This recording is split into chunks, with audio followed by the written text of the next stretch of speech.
सातारा जवळील ठोसेघर धबधबा पावसाळ्यात पुन्हा एकदा पर्यटकांचं आकर्षण ठरलाय। मागील काही दिवसांपासून सुरू असलेल्या मुसळधार पावसामुळे डोंगर माथ्यावरील ओढे नाले प्रवाहित झालेत आणि धबधबा ओसंडून वाहतोय। दरी कपारीतून कोसळणारं पाणी पाहण्यासाठी राज्यभरातून पर्यटक मोठ्या संख्येने दाखल होत आहेत। वीकेंड आहे आणि त्यामुळेच पर्यटक गर्दी करतायत आणि या निसर्गरम्य दृश्यांचा आनंद घेत आहेत।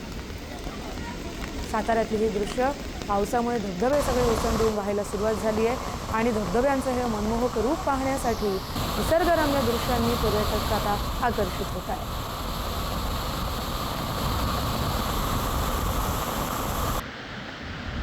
जिल्ह्याच्या पश्चिम भागामध्ये गेल्या 3 ते 4 दिवसांपासून पावसाचा जोर वाढलेला आहे। सातारा जिल्ह्यातील छोटे मोठे धबधबे देखील प्रवाहित होऊ लागलेले आहेत। मी सध्या उभा आहे साताऱ्यातील जो ठोसेघरचा धबधबा आहे, हा धबधबा देखील मोठ्या प्रमाणात फेसाळू लागलेला आहे। अत्यंत मनमोहक दृश्य पुढारीच्या प्रेक्षकांना आपण दाखवतो। 1800 फुटावरून हा धबधबा कोसळत आहे। हिरवागार डोंगर, त्याचबरोबर हा फेसाळणारा धबधबा हा पाहण्यासाठी देखील सातारा जिल्ह्यासह राज्यभरातून देखील पर्यटक आता या ठोसेघरच्या धबधब्याकडे येऊ लागलेले आहेत। एकंदरीत बघायला गेलं प्रशासनाकडून देखील मोठी जय्यत अशी तयारी या पर्यटन पॉईंटवरती करण्यात आलेली, प्रेक्षक गॅलरी देखील या ठिकाणी करण्यात आलेली आहे। माझ्यासोबत आत्ता काही पर्यटक आहेत, त्यांच्याशी आपण बोलण्याचा प्रयत्न करूयात। कुठून आला आहात आणि कसं वाटतंय? आम्ही पुण्याहून आलेलो आहोत, बाणेरवरनं। वाव समय खूप सुंदर निसर्ग पाहण्यासारखा आहे आणि I can't express my feelings, इतकं सुंदर आहे।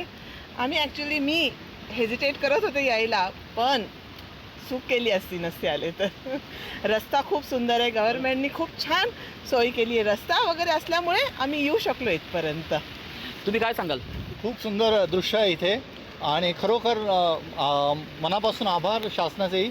इथपर्यंत येण्यासाठीच्या सुविधा अत्यंत चांगल्या प्रकारे केलेल्या आहेत आणि खूप सुंदर दृश्य आहे।